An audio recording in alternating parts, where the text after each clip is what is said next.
కలియుగ ప్రత్యక్ష దైవమైన వెంకటేశ్వర స్వామి విగ్రహంపై కొందరు నాస్తికులు అప్పుడు ఇప్పుడు కూడా కొన్ని సందేహాలు తెరపైకి తెస్తూనే ఉన్నారు. వారి కోసమే ఈ వివరణ. 10-11వ శతాబ్దంలో సాక్షాత్తు స్వామివారే తన ఉనికిని లోకానికి చాటేశారు.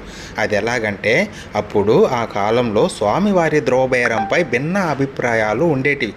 శంకుచక్రాలు లేని దేవుడు వెంకటేశ్వరుడు ఎలా అవుతాడని ప్రశ్నిస్తే, అందుకు శ్రీ రామానుజుల వారు పురాణాలలోని శాస్త్రీయ ప్రమాణాలు చూపి ఒప్పించే ప్రయత్నం చేశారు. పురాణాలలో శంకుచక్రాలు తొండమానుడికిచ్చిన వైనం కూడా చెప్పారు. అయినా ఒప్పుకోకపోతే అప్పటి యాదవరాజు స్పందించి, అన్ని దేవతల ఆయుధాలు లోపల పెట్టిద్దాం, ద్వారం మూసేద్దాం, మరుసటి రోజు సుప్రభాతం వేళకు ఈ స్వామి ఏది ధరిస్తే అప్పుడు నిర్ణయిద్దామని తీర్మానిస్తారు.